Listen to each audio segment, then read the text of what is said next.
Você deve se perguntar: a água que Jesus transformou em vinho, lá nas bodas de Caná, o vinho era fermentado ou não fermentado? Tratar a respeito do vinho na Bíblia é um assunto delicado, complexo e longo.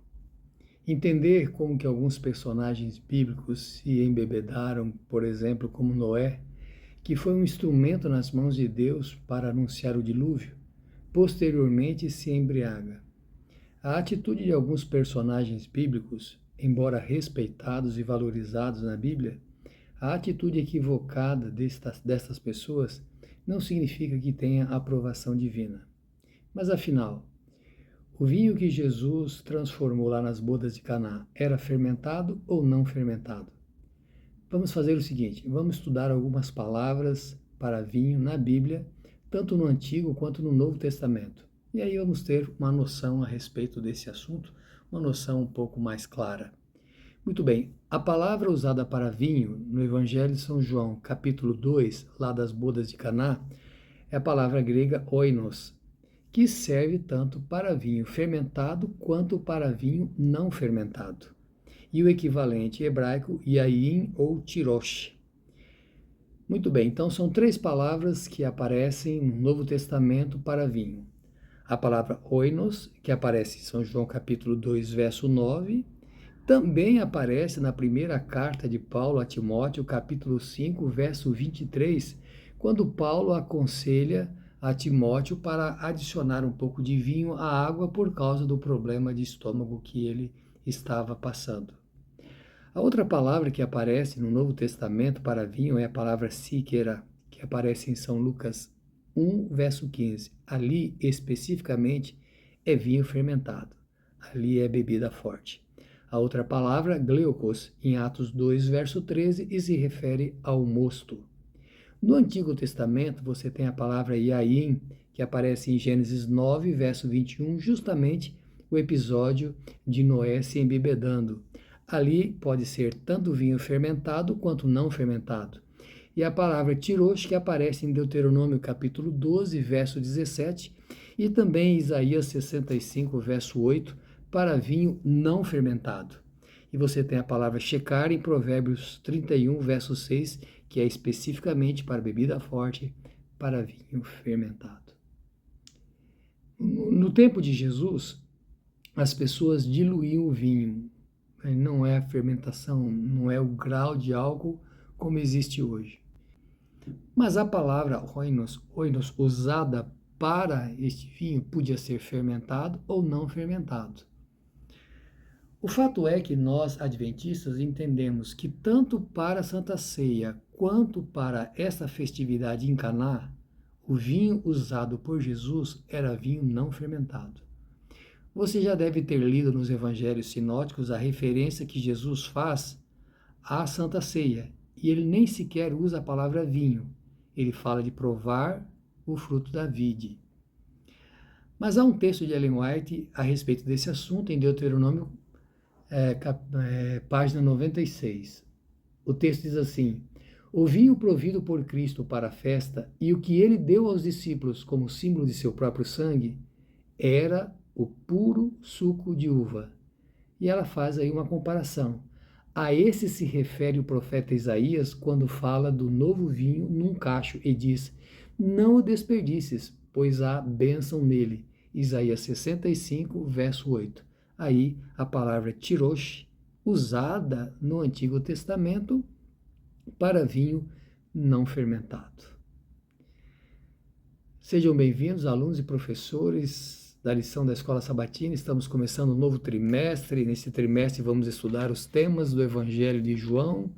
A lição desta semana tem como título Sinais que apontam o caminho.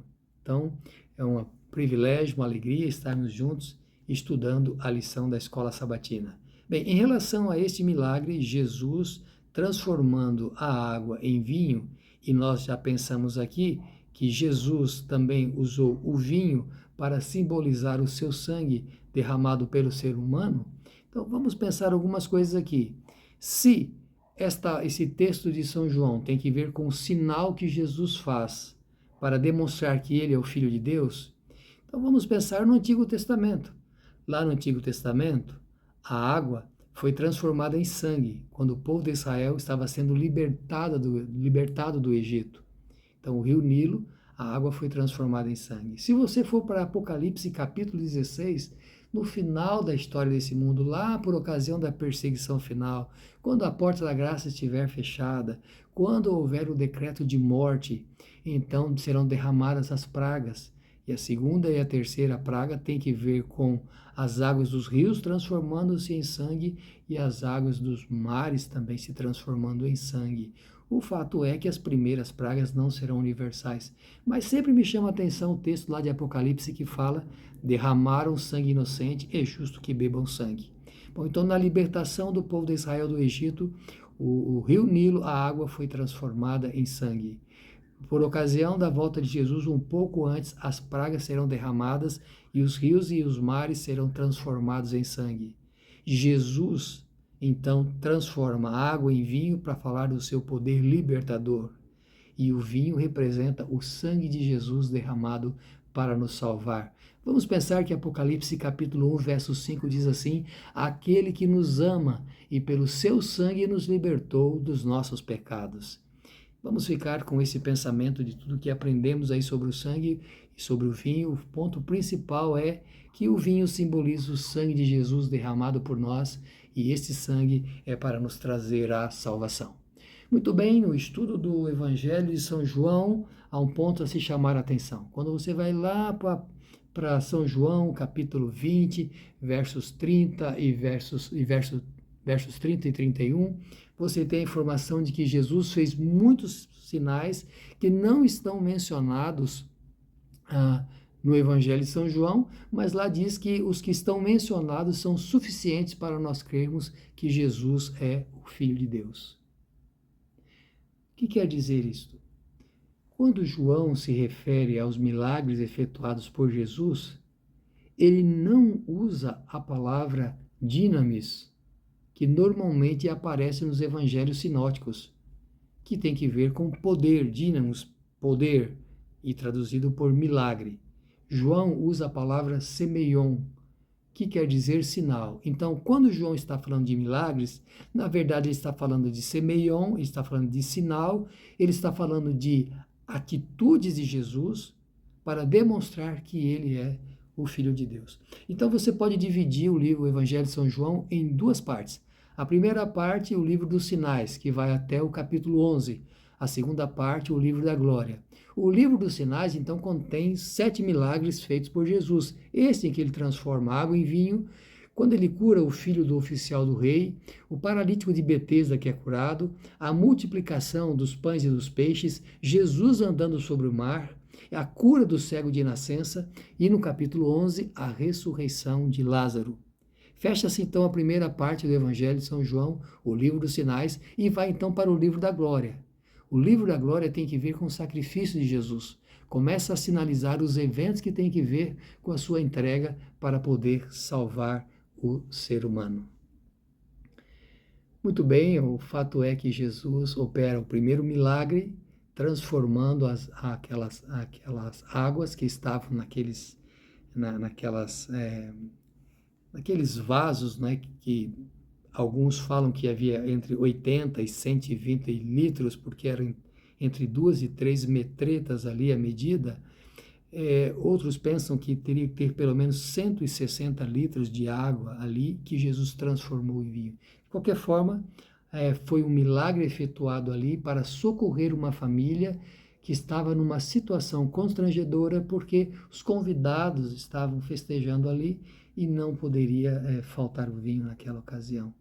E quando o vinho que Jesus transforma, a água em vinho, é levado ao responsável pela festa, ele fica admirado porque ele fala: olha, esse vinho aqui é melhor do que o vinho que serviram no começo. Jesus só faz algo de qualidade, principalmente derramando o seu sangue para nos salvar. Muito bem, pensamos um pouquinho aqui no primeiro milagre, agora vamos pensar no segundo sinal que Jesus fez, quando ele cura o filho do oficial do rei que está com febre. E Jesus opera esse milagre lá em Caná. Ele está novamente em Caná. Ele havia descido para a Judéia, mas voltou para Caná. E o pai daquele jovem vai até Jesus, ele sai de Cafarnaum, a uns 30 quilômetros mais ou menos, e vai até Caná, sabia que Jesus estava ali, muitos estavam acompanhando Jesus porque sabia dos milagres que ele havia feito lá na Judéia. Então as pessoas vão em busca de socorro. Nada de errado com isso, é que às vezes a busca apenas por interesse pode ser uma mínima demonstração de fé. E é isso que Jesus fala para aquele homem. Ele fala: você, se não ver sinais, você não ver milagre, você não tem fé. Jesus repreende aquele homem porque aquele homem está condicionando a sua fé ao fato de Jesus curar o seu filho. E ele então insiste: Senhor, desce logo, meu filho está para morrer. Jesus falou: você pode ir para casa, seu menino vive, e agora para frente ele vai viver. E algo interessante acontece, porque aquele pai não se precipita para voltar para casa. Não era tão longe, ele podia voltar. E o texto bíblico diz que no dia seguinte ele chega em casa, pergunta para os seus servos quando que a febre havia deixado seu filho. E eles falam: olha, às 7 horas, o equivalente para nós às 13 horas. Então dava tempo para ele chegar em sua casa e ver um milagre tendo acontecido com o seu filho. Mas ele chega apenas no outro dia. Ele está tranquilo, sabe que o milagre tinha sido operado, que o sinal seria verdadeiro, e é isso que acontece quando as pessoas informam aquele pai e ele fica curado da sua ansiedade, da sua dor, da sua preocupação com o seu filho, né? Muito bem, vamos tratar então do outro sinal, o paralítico de Betesda. Aqui eu quero chamar a sua atenção logo no começo, porque o texto de São João, capítulo 5, verso 4, diz que as pessoas acreditavam que quando as águas eram movimentadas lá no tanque de Betesda, que ali um anjo descia e curava aquelas pessoas. Então, uma situação complicada, porque havia um homem ali que há 38 anos era paralítico. E ele não tinha quem pudesse levá-lo lá no momento em que as águas eram movimentadas. Será que Deus usaria este método da força, da sorte, de quem tem mais condições de chegar a algum lugar para ser abençoado, para ser curado? O fato é que esse texto de São João, capítulo 5, verso 4, não aparece nos códex mais antigos da Bíblia, do segundo século, do quarto século, do quinto século.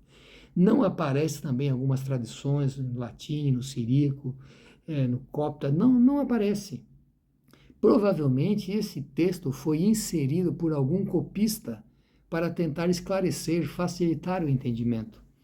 Eu queria ler com você um texto de Ellen White a respeito desse episódio, a respeito dessa situação aí, desta crença que as pessoas tinham de que um anjo descia e as pessoas eram curadas. Deuteronômio, página 133, no texto virtual, né? Em certo tempo, as águas desse tanque eram agitadas e acreditava-se comumente que isto era resultado de poder sobrenatural. Por que o pastor está lendo esse texto? Porque esse texto está informando que era uma crença que as pessoas tinham.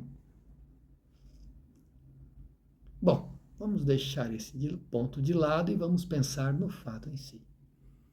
Um homem sofrendo terrivelmente, uma condição física totalmente degradada, sem amparo, sem amigos, uma penúria, um sofrimento extremo. Jesus se aproxima daquele homem e diz para ele: levanta, toma teu leito e anda. Jesus não pergunta se ele tem fé em Cristo como Salvador, ele simplesmente dá uma ordem. E se aquele homem atendesse aquela ordem, então ele estaria demonstrando fé. E é o que ele faz. Ele se esforça para levantar. E ele se levanta. E ele pega a sua cama e caminha com ela. Carrega aquela cama. E era sábado. Era sábado. E os líderes religiosos, sabendo daquele milagre, daquele sinal, então começam a criticar. Olha, mas é sábado, não pode carregar a cama. Aliás, até a própria cura, eles admitiam um esforço para a cura no sábado, se fosse situação muito extrema. Acho que nós temos que voltar a um texto que já lemos quando estudamos a lição de Marcos, né? São Mateus capítulo 12, versos 9 a 14, lá tem a história de um outro homem curado no sábado, aquele homem da mão ressequida. E eles perguntam para Jesus, é lícito que se cure no sábado? Jesus fala, olha, quando uma ovelha de vocês cai em uma vala, vocês vão lá e socorrem. Quanto mais vale o homem do que uma ovelha, é lícito fazer bem ao sábado. Eles, por questão financeira, iam socorrer a ovelha. Mas um ser humano, por mais que estivesse sofrendo no sábado, para não transgredir os 38 regulamentos que eles haviam composto ali na tradição, para proteger a guarda do sábado, quando a tradição se tornou mais importante do que o princípio, do que a lei, lembra-te do dia de sábado, o quarto mandamento, lá em Êxodo 20. Aliás, nós temos que pensar que Jesus nunca foi contra a guarda do sábado. O Evangelho de São Lucas diz que Jesus ia à sinagoga no sábado, lá em Nazaré, segundo o seu costume. Jesus, quando falou a respeito da destruição de Jerusalém, lá em São Mateus 24, ele disse, orem para que a vossa fuga não aconteça no inverno e nem no sábado. Então, pense mais, Jesus, quando morreu, descansou no sábado, na sepultura. Bom, nós vamos estudar no Evangelho de São João, o capítulo 1, que fala que Jesus é o Logos. E tudo foi feito, tudo foi criado por ele. Então, se Jesus foi o Criador lá em Gênesis capítulo 1, então foi Jesus que descansou no sétimo dia. Então, quando Jesus cura aquele homem no sábado e diz para que ele leve a sua cama, Jesus está usando a autoridade de alguém que sabe como o sábado deve ser guardado. Eu repito, Jesus nunca foi contra a observância do quarto mandamento, mas a maneira como fariseus estavam administrando aquele assunto na liderança que eles tinham diante do povo, tornando o sábado um fardo. Por exemplo, se a pessoa no sábado se assentasse em um banco, e lá muitas casas eram de chão batido, e se o banco balançasse ali e fizesse um pequeno sulco no chão, iriam dizer que estavam arando no sábado. Então eram muitos regulamentos, eu não quero entrar em muitos detalhes sobre isso daqui, o tempo não nos vai permitir, mas o fato é que Jesus cura aquele homem no sábado. E aqueles homens de coração duro começam a questionar a atitude do Senhor Jesus. Quando Jesus cura também, no Evangelho de São João, no capítulo 9, Jesus cura também aquele cego de nascença, também aqueles homens de coração duro vão se levantar contra Jesus. No caso ali, contra aquele homem, dizendo, olha, ele é um pecador, ele não pode ter feito isto. Chamam os pais, pressionam os pais, e os pais dizem, olha, nosso filho, ele nasceu cego, ele foi curado, mas nós não sabemos dizer como que ele foi curado, com medo de serem expulsos da sinagoga. Então eu quero ler um texto com você, o diálogo que Jesus tem com os líderes religiosos por ocasião da cura que ele efetua no sábado, no Evangelho de São João, capítulo 5, daquele paralítico de Betesda. Betesda, aquele tanque que ficava ao norte de Jerusalém, ali perto da Porta das Ovelhas. São João, capítulo 5, vamos ver aqui qual texto nós vamos ler aqui, verso 17. Então Jesus disse a eles, o meu Pai trabalha até agora e eu também trabalho. E porque ele disse isso, os líderes judeus ficaram ainda com mais vontade de matá-lo, pois além de não obedecer à lei do sábado, ele afirmava que Deus era o seu próprio Pai, fazendo-se assim igual a Deus. Vamos pensar aqui. Jesus fala, meu Pai trabalha até agora e eu trabalho também. Primeiro ponto, eles querem matar Jesus, porque Jesus se coloca na mesma condição do Pai. Veja, final do verso 18, fazendo-se assim igual a Deus. Veja, ser filho de Deus ali nesse contexto, Jesus está dizendo que ele é o mesmo com o Pai, em natureza, caráter e propósito. Quando Jesus ressuscita e ele fala para Maria que vai ao Pai, ele fala, meu Deus e vosso Deus, meu Pai e vosso Pai. Ele não diz nosso Pai e nosso Deus. Jesus não se coloca na mesma condição dos seres humanos na sua relação com o Pai. É um pouco complexo isso, né? Mas veja, quando Jesus diz, meu Pai trabalha até agora e eu trabalho também, eles querem apedrejar Jesus. Por quê? Porque Jesus, nesta e em outras ocasiões, né, eles querem matar Jesus. Porque Jesus se faz igual a Deus. É isto que eles entendem. Vamos pensar um pouquinho assim, olha, nós no sábado respiramos, né? Em Atos 17, Paulo vai dizer, né, que em Deus nós nos movemos e nós existimos. Nós no sábado respiramos, nós no sábado precisamos do poder de Deus para que os nossos pulmões possam inalar o oxigênio, para que nós possamos respirar. No sábado, Deus atende a oração de seus filhos. Então, nós temos que ver dentro dessa perspectiva Jesus se colocando não apenas como um ser humano, como Deus, alguém que além de criar, é alguém que sustenta e alguém que mantém. Então, nós podemos ver nessa perspectiva o que Jesus fala a respeito do seu poder, a respeito de si mesmo como o Filho de Deus. Mas eu queria pensar com você sobre essa expressão do coração duro que esses homens têm. Eu vou usar o termo esclerocardia, que aparece lá em São Mateus, capítulo 19, verso 8, quando Jesus trata a respeito do divórcio. Você tem várias situações na Bíblia em que não só os fariseus, mas os próprios discípulos mostram que têm o coração endurecido. Os discípulos tinham dificuldade para perdoar e Pedro pergunta para Jesus: até quantas vezes devo perdoar o meu irmão? Os discípulos tinham dificuldades para entender que eles tinham que se tornar como crianças para herdar o reino de Deus. Eles não estavam conseguindo nem receber as crianças que as mulheres traziam para que Jesus pudesse abençoar.